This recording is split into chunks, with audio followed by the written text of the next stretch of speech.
Halls. క్రమక్షయం నదీ ప్రవాహం వేగం అధికంగా ఉన్నప్పుడు నదిలోని నీరు సుడులు తిరిగి ప్రవహిస్తుంది. పదునుగా ఉన్న రాళ్ళు ఆ సుడుల్లో ఇరుక్కొని నదీ గర్భంలో పెద్ద పెద్ద గుండ్రని గుంటలు చేస్తాయి. వీటిని పాట్ హాల్స్ అంటారు. ఇది జలోత్పీడన చర్య ద్వారా జరుగును. నదీ ప్రవాహంలోని చిన్న చిన్న రాళ్ల ముక్కలు ఇసుక గిరగిర తిరుగుతూ డ్రిల్లింగ్ చేయడం ద్వారా ఏర్పడుతాయి. రాతి బల్లలు.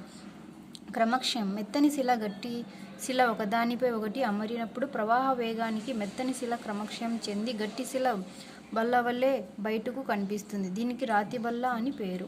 జలపాతాలు వాటర్ ఫాల్స్. క్రమక్షయం సాధారణంగా కఠిన శిలామయ ప్రాంతం నుండి మృదువైన శిలా ప్రాంతం వైపు నదీ ప్రవాహం ప్రయాణించేటప్పుడు ఈ జలపాతాలు ఏర్పడుతాయి. మృదువైన శిలలు తొందరగా క్రమక్షయం చెందగా కఠిన శిలలు తక్కువ క్రమక్షయం చెందుతాయి. ఫలితంగా ఎక్కువ క్రమక్షయం చెందిన దిశగా ప్రవహించి క్రిందికి దుమికినట్లు కనిపిస్తాయి.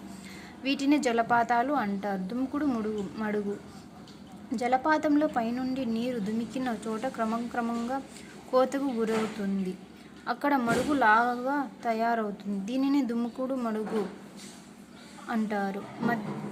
నది మధ్యభాగం యవ్వన దశ. నది మధ్యభాగం యవ్వన దశ లక్షణాలు పర్వత ప్రాంతం వదిలి సముద్రంలో కలిసే ముందు వరకు గల దశను యవ్వన దశ లేదా నది మధ్యభాగం అంటారు. నదికి ఇక్కడ వాలు తక్కువ కనుక ప్రవాహ వేగం కూడా తక్కువగానే ఉంటుంది. ఇక్కడ నదికి ఉపనదుల సంఖ్య పెరుగుతుంది కాబట్టి పరివాహక ప్రాంతం పెరిగి నీటి పరిమాణం కూడా పెరుగుతుంది. నదీ పరివాహక ప్రాంతాన్ని క్యాచ్మెంట్ ఏరియా అంటారు. నది యొక్క ముఖ్య ఉద్దేశం రవాణా మరియు నిక్షేపణ. అప్పుడప్పుడు కొద్దిపాటి క్రమక్షయం కూడా జరుగుతుంది. అధోముఖ కోత కన్నా ప్రక్క కోత ఎక్కువ ఉంటుంది. నది అక్కడక్కడ వంకరలు తిరిగి ప్రవహిస్తుంది. యవ్వన దశ భూస్వరూపాలు. స్పర్స్.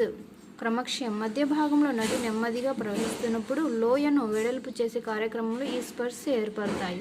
ఇవి ఇంచుమించు త్రిభుజాకారం ఉండి ఒకదానికొకటి అభిముఖంగా ఉంటాయి. ఇవి ఒకదానికొకటి అభిముఖంగా ఉండటం చేత వీటిని జోడించిన స్పర్స్ అని అంటారు. నదీ వేదికలు.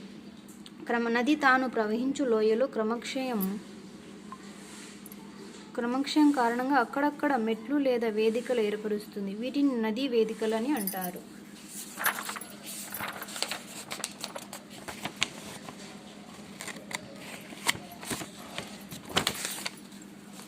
వరద మైదానాలు.